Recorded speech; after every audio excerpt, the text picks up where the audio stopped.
Killa Kela podcast. KillaKelaOfficial.com.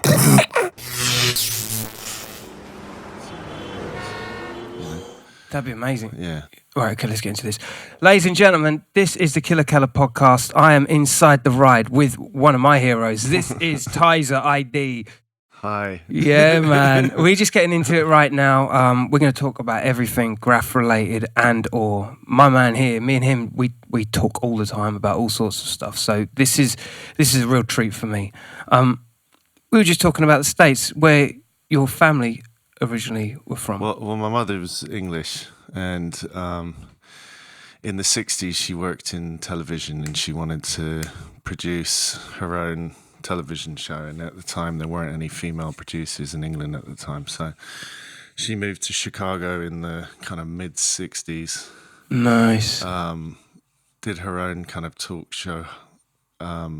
She produced it, so she had like bands that she loved at the time, like the Birds on like 3 times and stuff like that. What a time to have been doing that. And well, my mum and dad met there. My dad's American. He's originally from California, but then grew up in Nebraska. Mm-hmm. And then he moved to Chicago to become an illustrator.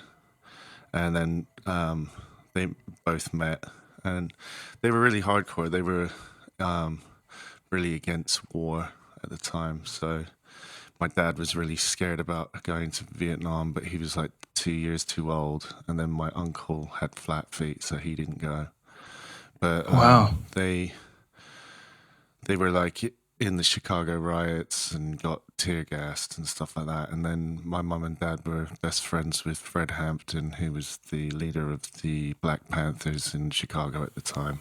What? And both my parents were Black Panthers as well, so which I didn't really realize at the time. I always thought that the Black Panther movement was a pro-black movement, but she schooled me and told me that it was a pro-people movement that was against the government. That Where do you think that stereotype come from? Well, my mum said it was the media and like the news and government were so embarrassed about, because they were showing them up. Basically, they were, because it kind of stuck through the ages, didn't it? Yeah, well, I mean, they were feeding the poor. They were opening up schools to teach illiterate people how to read and write so they could gain good employment. They were having free hospitals, so doctors in their spare time would come and treat the poor for free. And I guess that was an embarrassment, you know, and I think they realized that a lot of people were integrating racially and spiritually. So okay. That had to be shut down. Of course. You know, especially if you're at war with another country, you want people to be aggressive, I guess. And it was a positive element coming into society that needed to be controlled. Yeah. Which I find is quite odd. You know, I mean, I've seen it throughout my life, obviously. Mm.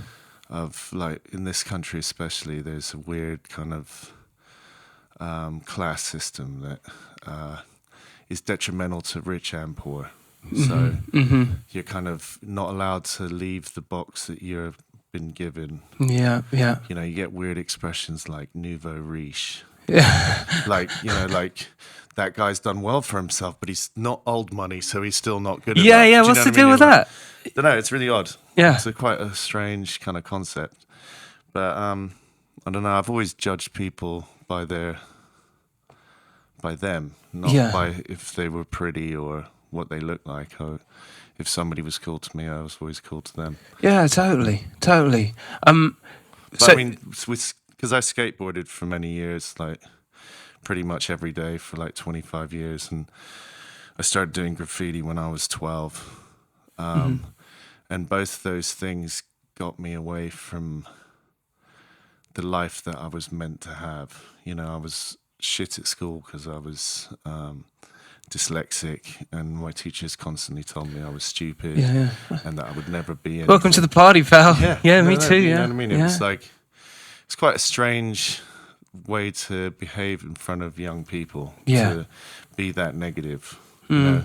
Oh yeah, as in like you being the focal point of the Negativity. Yeah, of course. You know what I mean? Yeah, I get I that. was a fucked up kid. Yeah. You know what I mean? No, I had that too. Same so thing. I was an attention seeking. I was the kid at the back of the class Mm-hmm. that was meant to fail. Yeah, you yeah. know, and skateboarding gave me confidence, and it got all my aggression out. And then graffiti kept me away from home, but then it also kept me outside, you know. And I don't know, it made me proud of myself, which built my confidence up, you know. Yeah. That's awesome. That's awesome. So I mean, I've never looked at graffiti as being a negative thing. I've always looked at it as being a positive thing that you can turn it into whatever you want it to be. You think your upbringing leans towards that? I mean, you know.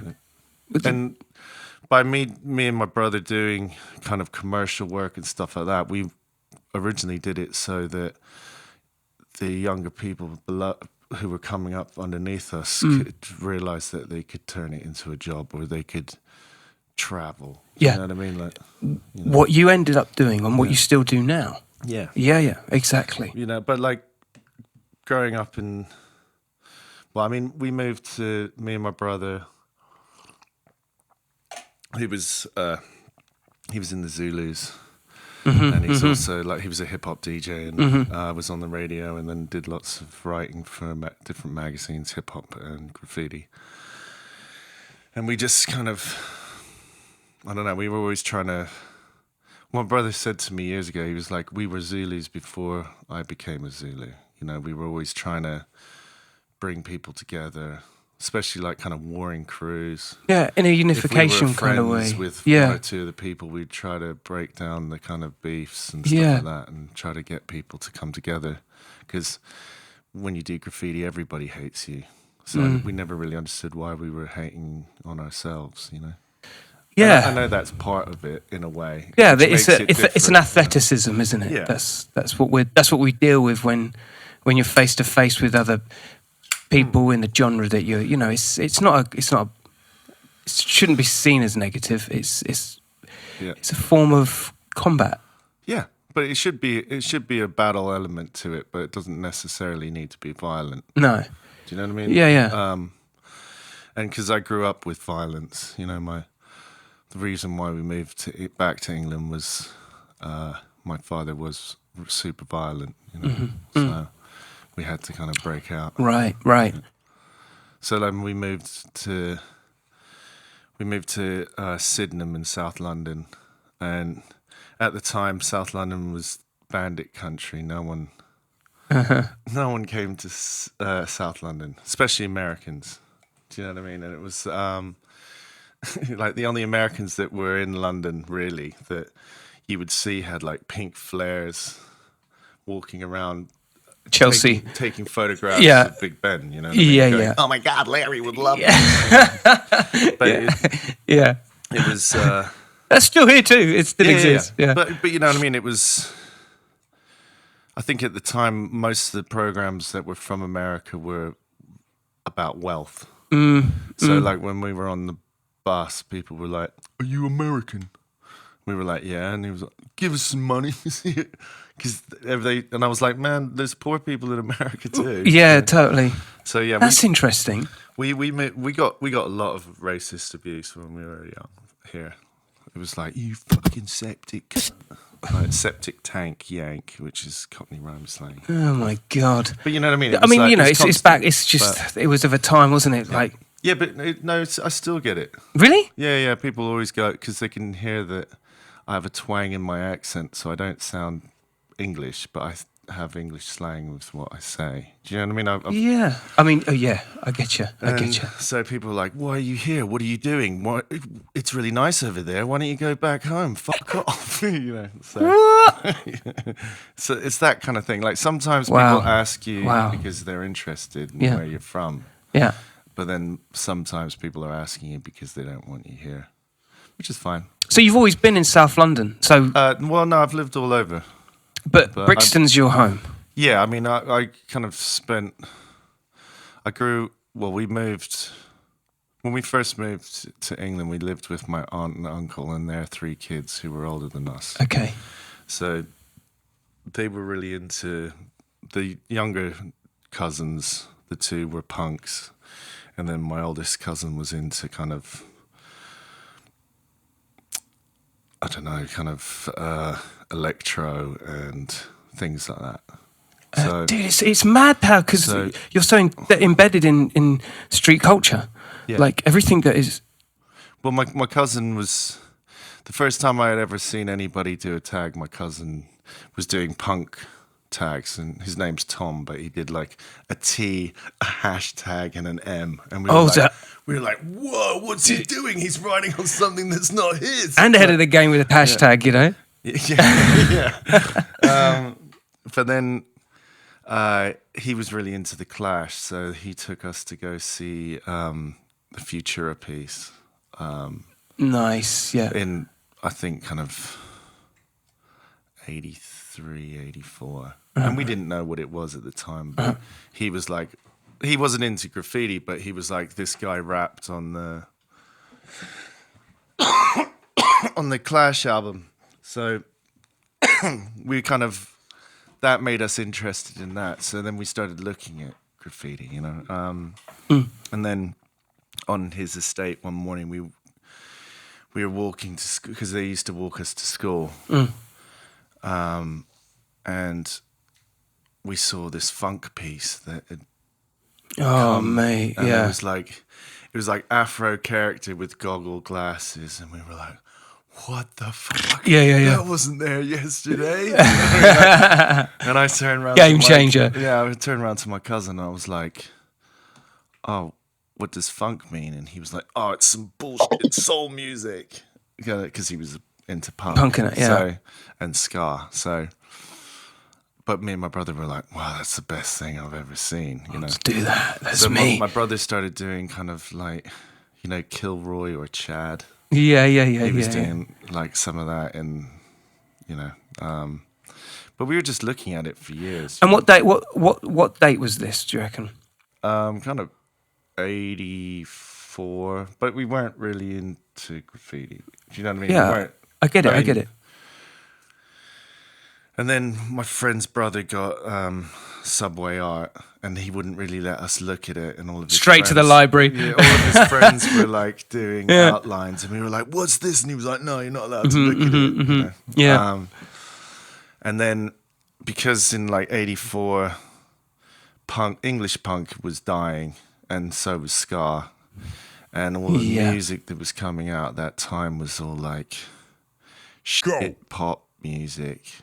To me, for me, do you know what I mean? Yeah, it Because just became synthesized kind of. But I was listening to kind of punk and ska and bits of reggae, so we were being taught stuff at an early age where most of the music at that time was like, I love you so much because you could dance. You know what I mean? And I was like, I'm not in love and I don't want to fucking dance. Yeah. You know what I mean? I've got my board and I've got a can and I want to use them, you know? But then, so we started like, my mum's boyfriend was from New York, and he bought us like, you remember those Walkman radios? They were like really cheap. Like it was just. Oh, and you kind of hold the button kind of thing. And you could. I think I know what you mean. It was just a radio. Yeah. Basically, it wasn't like a tape. I get you. I remember. It was Yeah. just a cheap fucking radio. Yes. And me and my brother used to listen to hip hop radio stations, and then one day I took my earphones off, and I realized he was listening to the same thing, and I was like, you listen to hip hop? And he was like, yeah.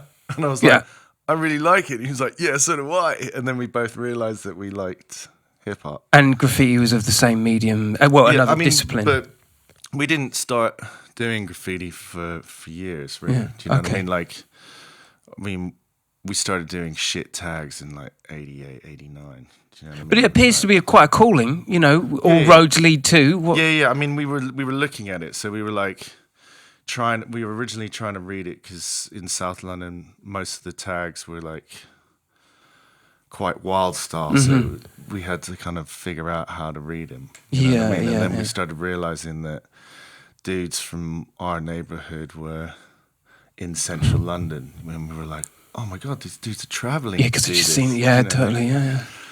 That's the beauty of Graff early doors for me. I think was just the nature of it. It just felt like you get one opportunity to see it, and then it's gone. Yeah. So therefore, you're there the whole time on a train, going, trying to find this.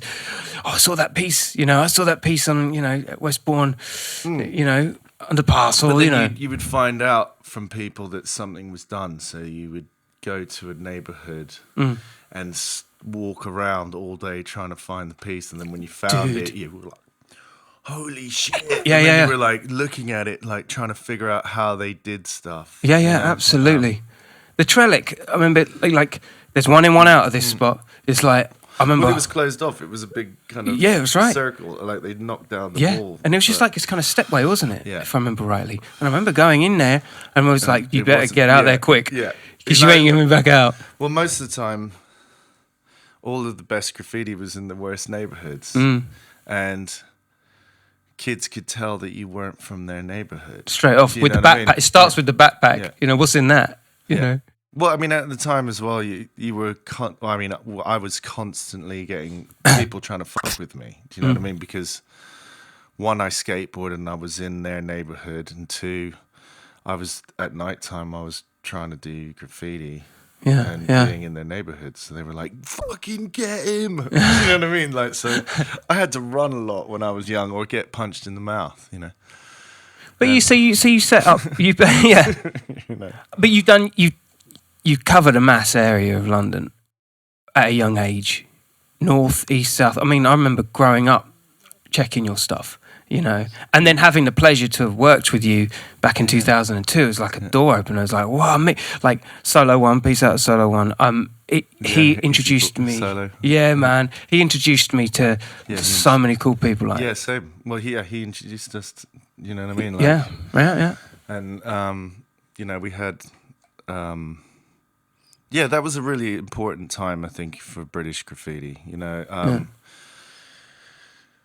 In the 80s and 90s, it was really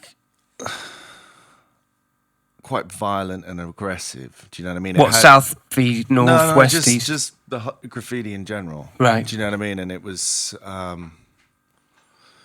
it was dangerous being a young person and telling people who you were. Do you know what I mean? Because in this city, I think familiarity breeds contempt. You know what I mean? Yeah, absolutely. Like, it's Hello, Amy Carmine.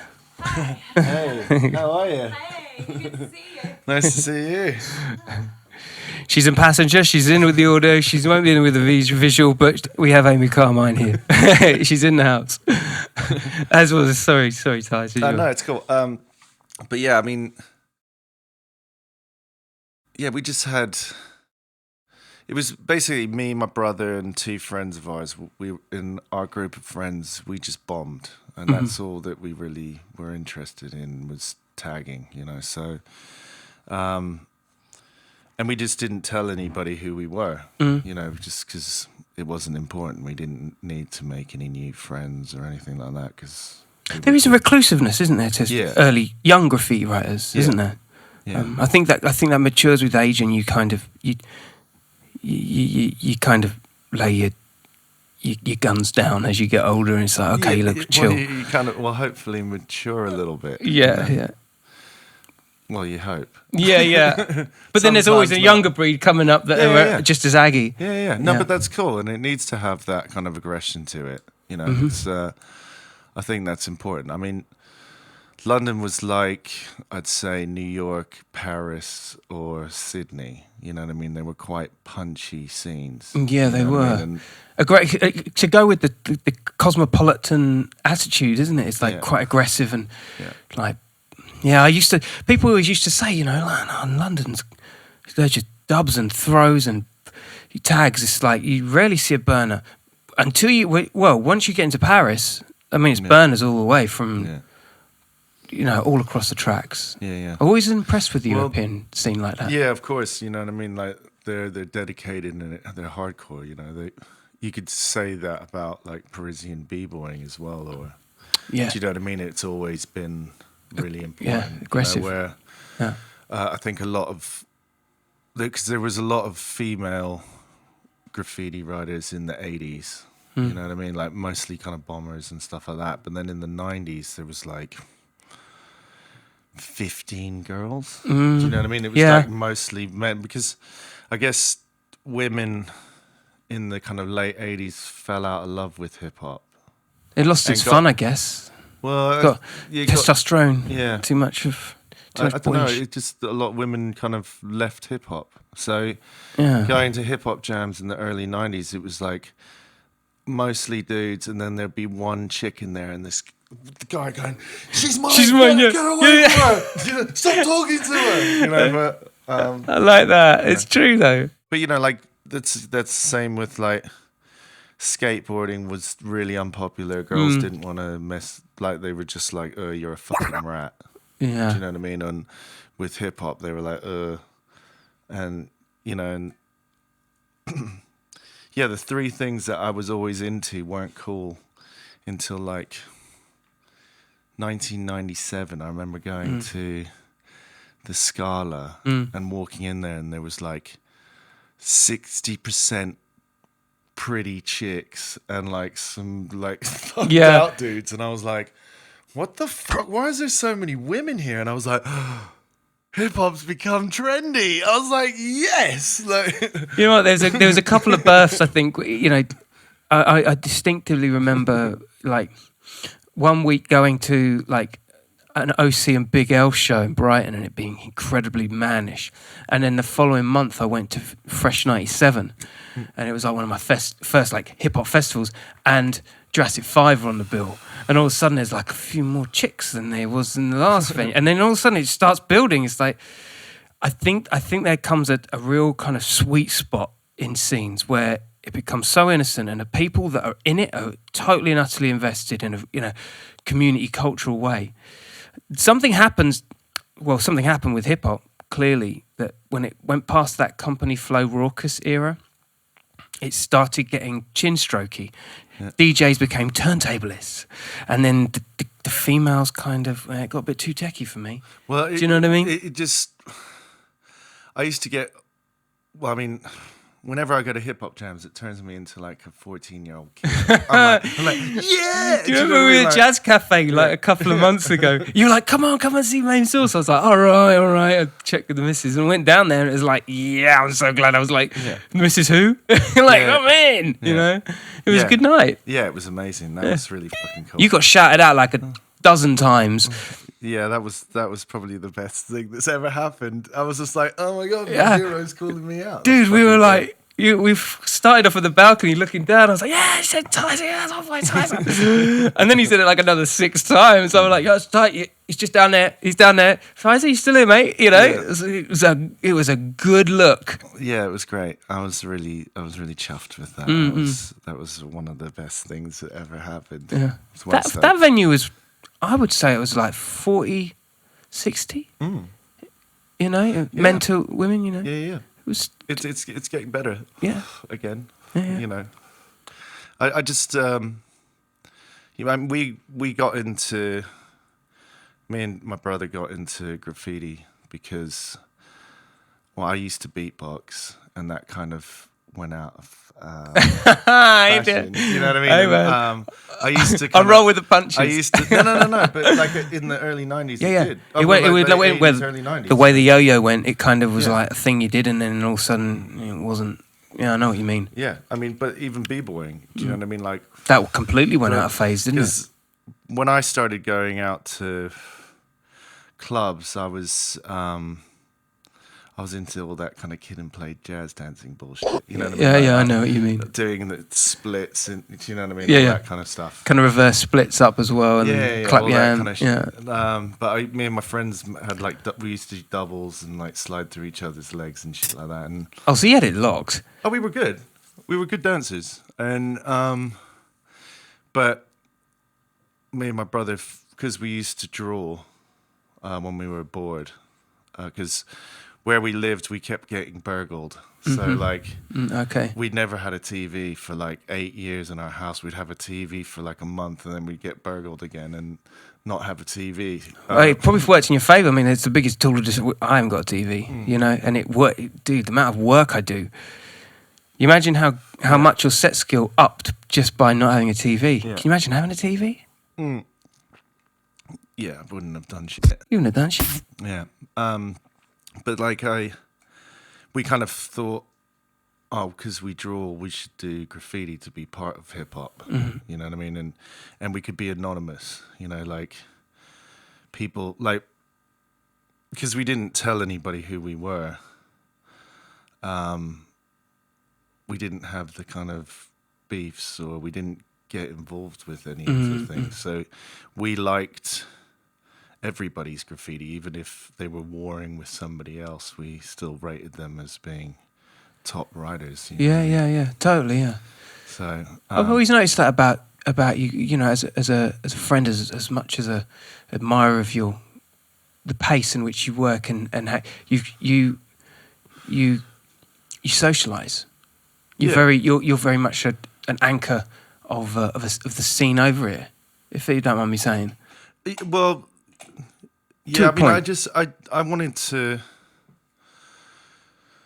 Well, me and my brother we felt that England was ignored as a kind of hip hop nation. Do you know what I mean? There was really incredible MCs, incredible DJs, like beat makers to b-boys and beatboxers and graffiti writers, and we always felt that we wanted to try to do the best that we could do, so that it might get other people to do like full color productions with backgrounds with their crew. Do you know what I mean? We wanted people to start like really trying to push it, because to bring the UK back into a world market, because I think some of the best writers in the world are from this country, in my opinion. But I'm biased because I grew up here. Which So. leads me on to my segue, like, because you've worked with the likes of Insa. You've cut me. That's just one name I'm plucking from the sky. You've done the Google offices. You've graffitied. Yeah. You've done funeral boxes. You know, Malcolm Mclaren's funeral box. You painted his funeral box. Yeah. Well, I mean, this is what puts you on the pedestal of a collaborator and a bringing scene together. Yeah. A character in the scene, you know. Well, yeah. I mean, going to Malcolm Mclaren's coffin was my ex used to work for his son, who did Agent Provocateur. So I'd known him for like his son for probably about 6 years by that point, and he asked me if I would write "Too Fast to Live, Too Young to Die" on the sides of the coffin, and because that was on the front. I mean, that's from the Hells Angels. Yeah, but that's right. It was on the front of their sex shop, him and Vivienne Westwood's sex shop on the King's Road. Enjoyed us, yeah. Which was the kind of birth of Sex punk. Pistols and Yeah, punk, Sex Pistols essentially, and punk, yeah. really. Yeah. And the kind of look of that, I guess. And I said to him, I was like, well, do you think I could do the boombox on the front cover of the Duck Rock album on the top, so that it Crazy. I was like, so when the pallbearers are carrying it, it looks like they're carrying a boombox. Oh my God. And I was like, one, because Keith Haring was a hero of mine, but especially Dondi. Yeah. Absolutely. And Ramal Z. Yeah. You know, so... Ramal Z, man. We'll get into that later. Yeah. So, like, he was like, I'm really into that. He was like, I'd rather you didn't put Duck Rock, because that was just one of his albums, but I like that idea. So, yeah, I did that. That's the most awesome... Yeah, it was... You know what I mean? Like, there's a few things that And I stick out like for admiration and props, you know. It's thanks. Yeah, it was nice. Like, and actually, when I went to paint it, he was like, I went to the funeral home, and they were like, "Oh, where do you want to paint the coffin?" And I was like, "I'll just do it in the car park." They're like, "You're not fucking doing that." And I was like, "Why not?" And they were like, "Oh, in case you get paint on the car." I on the cars, on the hearse. Mm-hmm. And I was like, no, I won't get any paint on there. And they were like, no, you have to paint it in the morgue. Oh no! So then There's a new spot for you. Yeah, they took me in the morgue, and there was like 3 people underneath sheets, and they had the big fridges with the alphabet on it. That's cold, literally cold. There was one dude's foot was sticking out the end of it. I was just like, so we got underneath the sheet. Ice Cube death certificate. That was death certificate. Yeah. Oh and man. Then, the guy who was with me, he was like, all right, I'll see you later. And I was like, You can leave me here. I went, what, you're going to leave me here by myself? And he was like, what, are you fucking scared? And I was like, not really, but I did watch Zombieland last night. And he went, well, if any of them move, fucking leg it, man. But yeah, it was weird. But that's a strange place. I've painted in weird places. Yeah, dude. That's up there in the top, surely in the top 2, 3. Yeah, I mean, is there anything else that can... I mean, for the best, most awesome accolade of painting Malcolm Mclaren's funeral box to the relegation of being in a morgue as being probably the worst place you could have ever painted. Yeah, you know? but like, I've seen some weird shit in my time. Do you know what I mean? Like, and everybody has. You know what I mean? Like, everybody's has their own journey, but through skateboarding and graffiti, I've been to places that no one else has been to, or very few people have. You're an international traveller, and also, do you actually? Yeah, that was my question. Do you think graffiti leans towards that sort of passage? Is it that kind of culture that puts you in precarious and odd, risky places? Yeah, I think so. Yeah, for sure. But then, I don't know. I think it's a very different. It's like I can only relate it to skateboarding, where I can ring up one of my friends and go, "Do you know anybody in a random country who paints?" And they're like, "Yeah, this is this dude's number." Oh, you get his number, you ring him up. Yeah, I love like that. Yeah. Yeah, you can stay on my couch. Yeah. It's the same as, I guess, beatboxing or b-boying. Yeah, you know what I mean? I think it's like once it becomes like an international. It's a network. Thing, yeah, it's a network of people, and you kind of look out for each other. I always see that I personally always base, it's what you cut your teeth for, isn't it? It's to get yourself in a place where you've always got a home, you've always got a friend, you've always got a contact that can see you right. That for me was from the get-go. That's what the hip-hop culture meant to me. Yeah. Never mind. I mean, you've got to have a set skill to back up whatever you're doing to get... But I always saw it as like the more friends you can garner, the safer your world will be. Do you know what I mean? Yeah, for sure. But I mean, people have to go out of their way to be a dick. Do you know what I mean? Like, it's a lot. If somebody comes up to you and they're like, "All right," it's easier to be like, "Hey, man, how's it going?" Yeah. Instead of being like, "Who the fuck do you think you?" Yeah, it takes a lot, right? I mean? Yeah. So when you meet one, you've got to What be you twice as looking at? wary. Yeah, I know. It's true. Like you actually have to make that much of an effort to be a dick. Yeah. It's just don't be a dick. It's a lot easier, and then, like people will snake you and whatever, but on the whole, you meet great people. Yeah. And you can do. And what You this can is... meet lame people too, but then you don't have to hang out with them. You can hang out with the nice people. Yeah, exactly. But in your own head, it's to know the difference, which some people just they never Well, I think learn. I think we were quite lucky because we didn't hang out with anyone. We didn't hang out with other writers, so we kind of hung out with normal people. So it's possible to have a normal conversation with people instead of it just being about. Oh, graffiti, dude, do you know the what I amount of times, I'll see you on that and raise you, because when you go and meet up with beatboxers, sometimes they just beatbox. Yeah. And I've never been one to like be around the house beatboxing. It's like it's something that is of a language that you talk, and you just get into it sometimes, but you don't do it like around people like as if it's like your calling card, Yeah. I am, therefore I must do. Oh yeah, but then on the flip side of that, I've been to fucking loads of b-boy nights where no one's fucking dancing. They're just doing stretches. And it's then dead. But they're chatting up girls. Yeah, And then yeah. they're like, yeah, lots of hugs and fist pumps. I And then get they're ya. out. And you're like, that's like me going to a graffiti jam, shaking my cans, talking to the one girl that's there. Yeah, yeah. And then going home. It's Yeah, yeah. fucking weak. Yeah, like, yeah. if you say that you do that thing, do that thing. Mm-hmm. And it doesn't matter if you fuck up. It doesn't matter if you do the worst thing that you've ever done or made a fool of yourself. You're like, you can come back and do it better. You live to know fight what I mean? another It's like, day. Yeah, of course. Yeah. But that's, I think,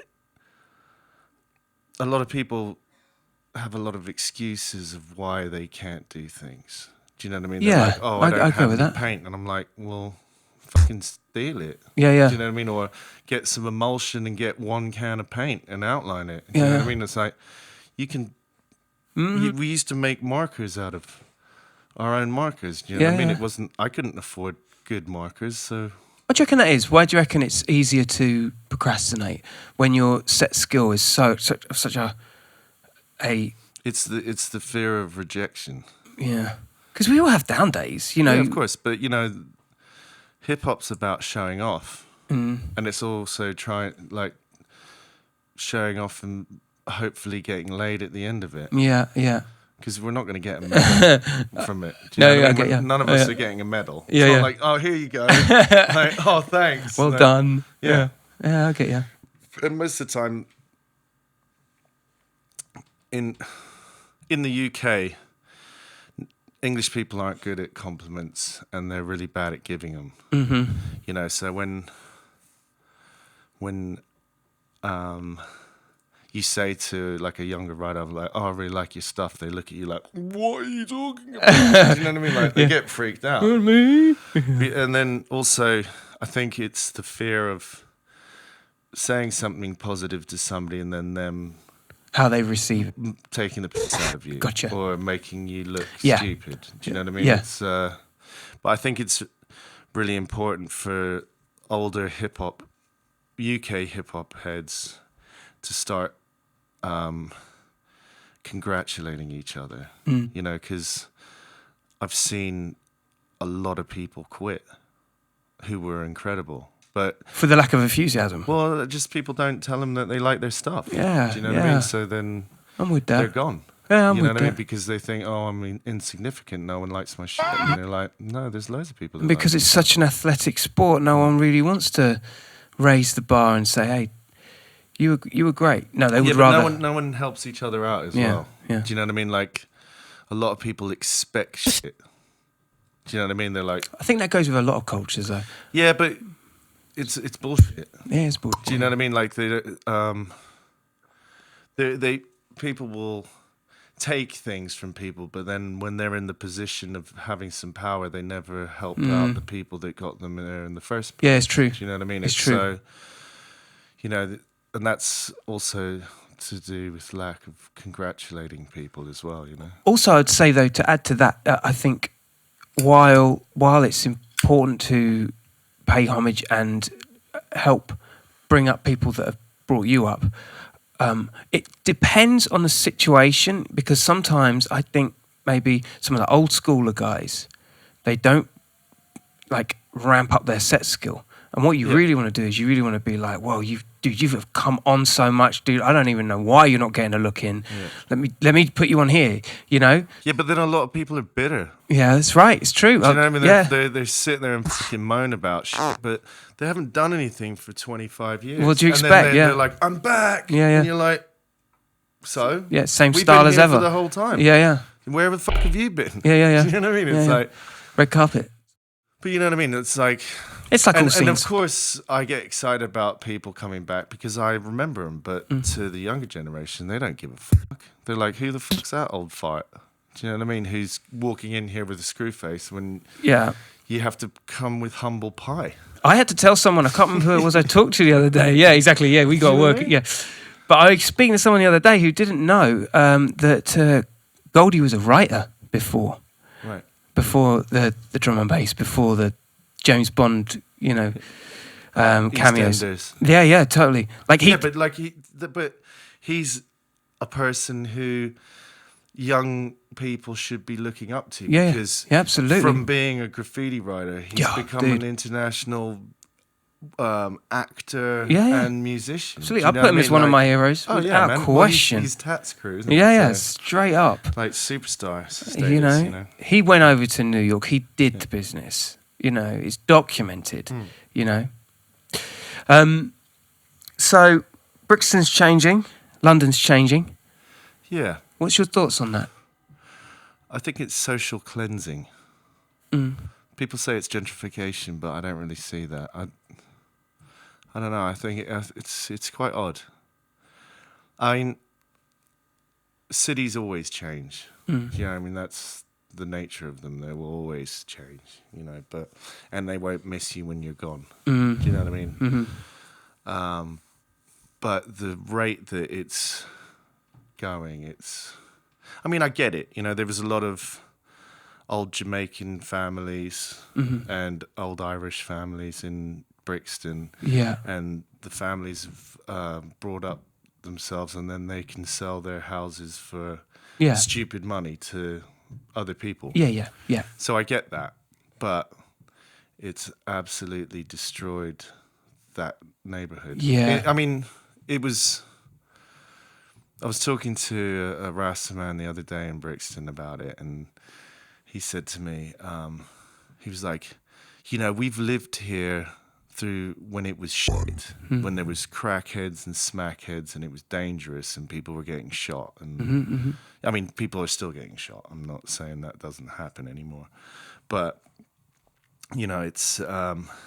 He was like, we lived here when it was shit, and why can't it gentrify with us still being here? Yeah. Do you know what I mean? Yeah. It would be nice to see the reward from that, but Yeah. we're not seeing that. Yeah, We're yeah, getting pushed away. I couldn't agree more. And I think it's- it reflects a lot of areas in London. Does. Yeah, but you know, like once, because West and North London had money, East and South didn't. Yeah, that's You know what right, I mean, yeah. there was only a handful of places in South London that had money, like Richmond, Dulwich Village itself, like West Dulwich and East Dulwich. and Yeah. North Dulwich had some money, but they were shitholes. Yeah. Do you know what I mean? They were rude, Yeah, and it yeah. was dangerous. You know, Yeah. it was like, That's right.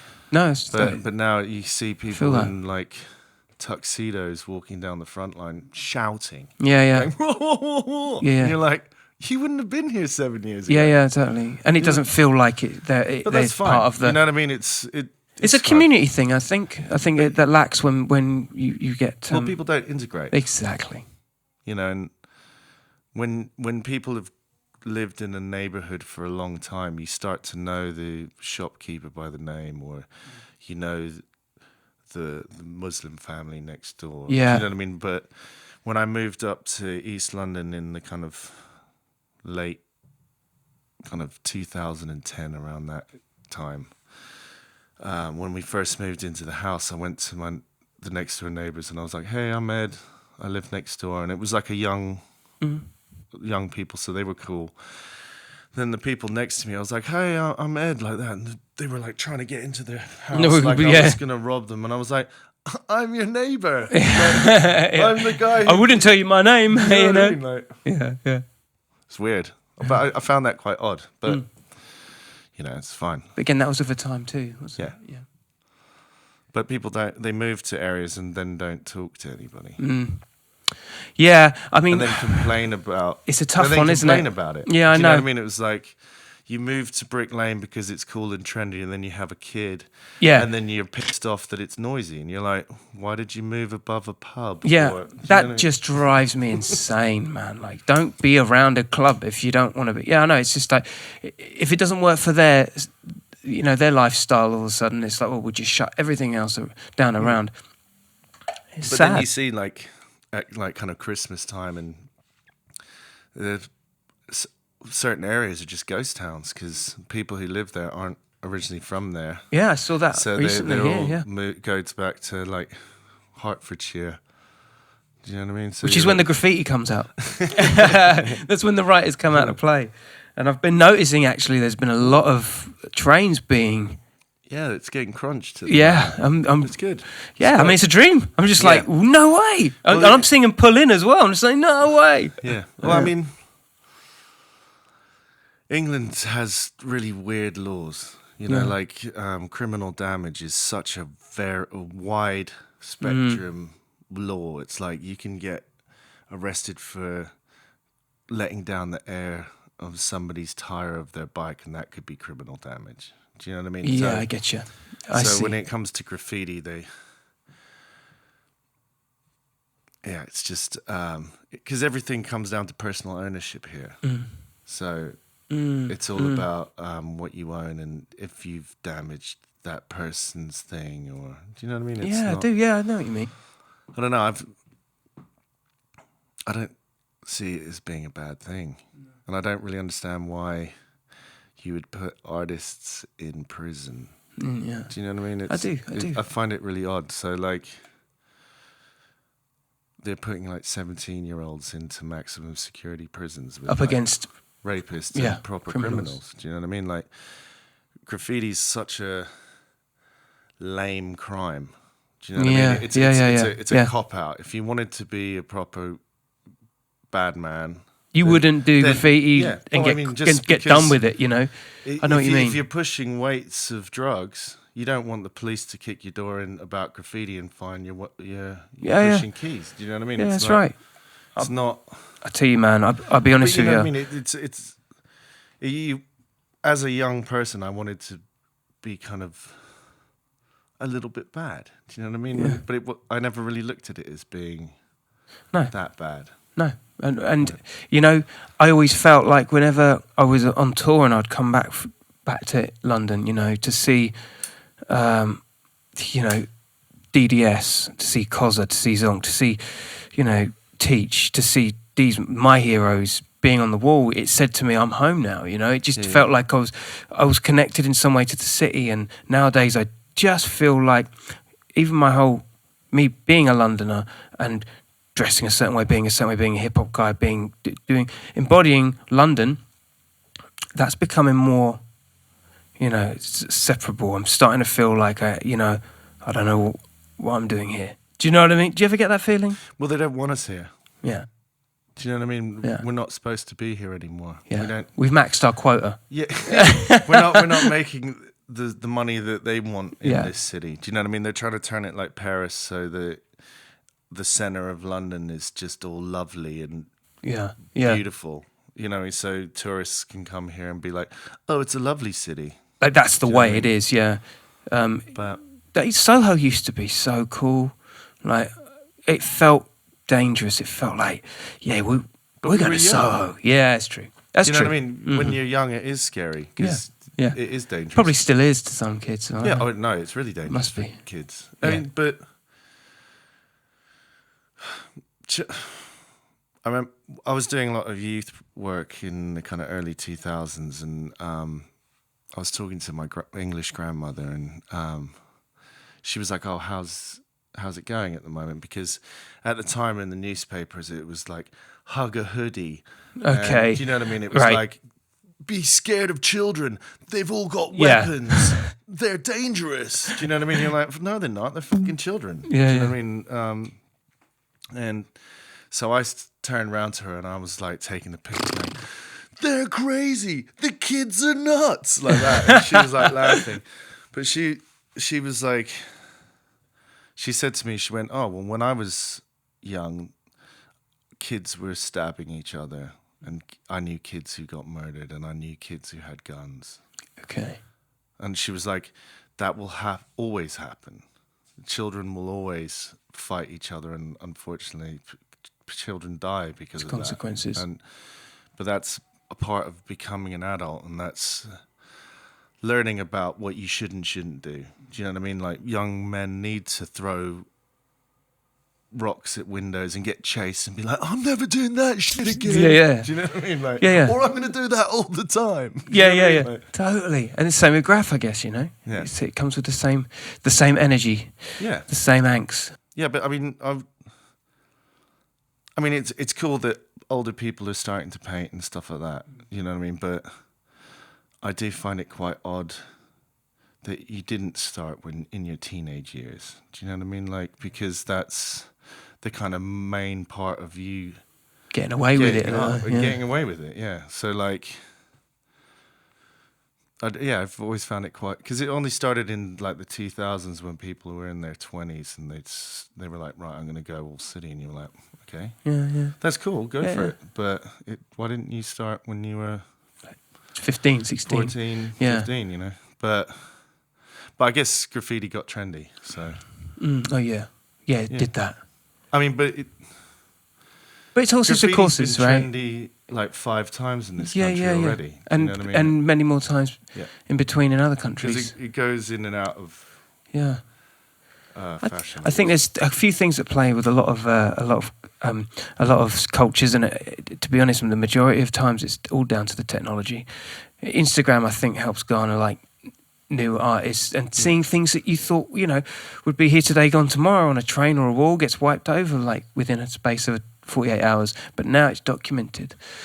And I think then you've also got a lot of people going out and just taking photographs of graffiti. I mean, I'm sure a few of those people are undercover police officers.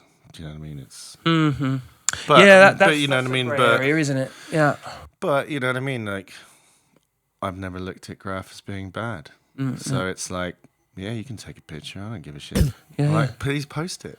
Exactly. And most don't forget the hashtag. I never owned a camera. I owned a camera when I was 16, and then I got robbed, and I didn't have a camera forever. You know what I mean? And then, so I take terrible photographs of my shit, and then people come with good cameras who are photographers, do the business, and you're like, thanks, I'll take that. You know what I mean? Like, thanks for taking a picture of my shit. You know? Yeah, man. But then you have people then. I mean, it's happened to me countless times of like people making mats for their drinks with my images, or I bet having shows with my artwork in it, or making big posters out of my stuff, or like a kind of byproduct of a product. Yeah, I'm like, well, I didn't get any money for that. You know, and what, are you going to pay me? Yeah, I think Ein got the most hits out of that with those kind of massive alphabet letters. You know, the amount of times you'd see that on a car advert or on a poster, billboard, or something. You know, but I guess that kind of comes with the. Well, at least you can chase it for it. You know, you can chase it for it, can't you? Nowadays, there's you can sue them for it. No way, that's awesome. Wow. Not that I have, but you know what I mean? It's like, you can, because it's your content. Do you know what I mean? Which is nice to know. Yeah. But then you have McDonald's fucking sticking up people's tags. Yeah. As wallpaper. Yeah. And you're like, that's mad. And also, I think with a lot of these companies, once they know that they're out to be got by a graffiti writer, they kick the can down the road a little bit with the lawyers and solicitors, because they know that they're bigger than the charge, Yeah. But yeah, man, what a pleasure. What a pleasure. Yes, it's great to we see did you, it. dude. Tizer ID. Oh, and rest in peace to Asset HBG, Yeah, Asset. man. Yeah, I'm sorry, dude. Love you loads. ATG, all the way. Big love to all the guys over there. Yeah, man. And to his family and friends, Absolutely. He had many friends. Yeah, he was a good guy, man. Yeah. Good peoples. Yeah, I loved him a lot. We Are Like It Was Out of Fashion. Tizer ID, Killa Kela podcast. See you later. Peace.